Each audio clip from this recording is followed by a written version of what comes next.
Everyone, अब हम बात करने वाले हैं कॉमर्स की।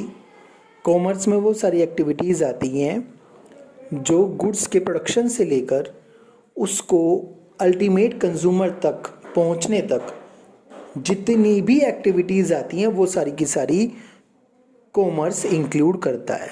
उन सभी एक्टिविटीज़ को मिला जुला कर क्या कहा जाता है? कॉमर्स कहा जाता है।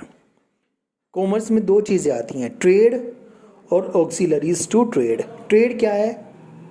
Buying and selling of goods, trade कहलाता है। और ऑक्सिलरीज टू ट्रेड क्या है? ऑक्सिलरीज टू ट्रेड हैं वो सर्विसेज जो गुड्स के प्रोडक्शन से लेके उसको अल्टीमेट कंज्यूमर तक पहुंचने तक होती हैं। वो कौन कौन सी सर्विसेज होती हैं? Transport, banking, insurance, advertising, warehousing. Commerce में बेसिकली होता क्या है? कॉमर्स में होता है कि सही समय पर, सही जगह पर, सही मात्रा में सामान पहुंच जाए। तो कॉमर्स क्या करता है? स्मूथली गुड्स को एक जगह से दूसरी जगह सारी की सारी जितने भी ऑब्स्टेकल्स होते हैं, हिंड्रेंसेस होते हैं, अवरोध होते हैं, बाधाएं होती हैं, उन सबको खत्म कर देता है एक व्यक्ति से दूसरे व्यक्ति के बीच में। और वो व्यक्ति कौन है? प्रोड्यूसर से कंज्यूमर के बीच में जितने भी रिस्क है, बाधाएं हैं, हिंड्रेंसेस हैं, उन सबको फिनिश कर देता है। क्या क्या करता है कॉमर्स? कॉमर्स दूर करता है हिंड्रेंसेस ऑफ पर्संस। ये कॉमर्स ही तो है जिसके जरिए प्रोड्यूसर क्या करता है? अपना गुड्स, सामान बेचता है। किसको? कंज्यूमर को, कस्टमर को।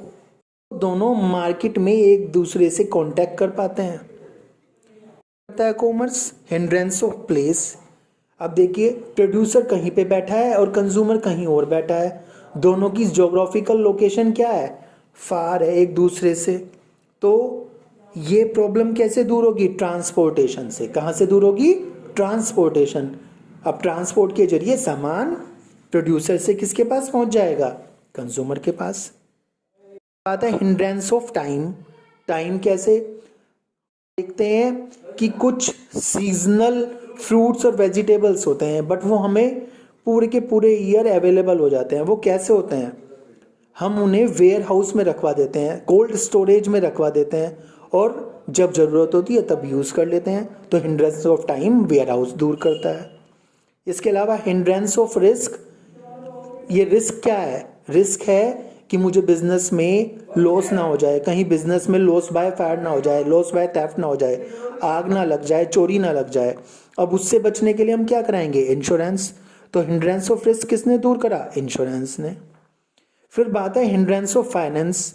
हर बिजनेस को करने के लिए कुछ पैसों की ज़रूरत होती है और वो पैसे, फाइनेंस, इन्वेस्टमेंट कहाँ से आती है? हमारी बैंक से लोन लेकर। तो बैंकिंग क्या करती है? बैंकिंग फाइनेंशियल इंस्टीट्यूशंस हमारी फाइनेंस की प्रॉब्लम को, फाइनेंस के हिंड्रेंस को, फाइनेंस के अवरोध को, प्रॉब्लम को दूर करता है। फिर बात है हिंड्रेंस ऑफ इंफॉर्मेशन। कंज्यूमर को कैसे पता चलेगा कि कौन सा प्रोड्यूसर किस तरह के गुड्स सेल कर रहा है? एडवर्टाइजिंग के थ्रू।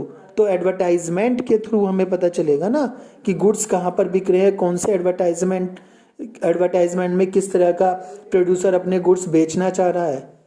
तो एडवर्टाइजिंग के थ्रू भी हिंड्रेंस ऑफ इंफॉर्मेशन दूर हो जाता है। Thank you. Read it and right it in your fair copy.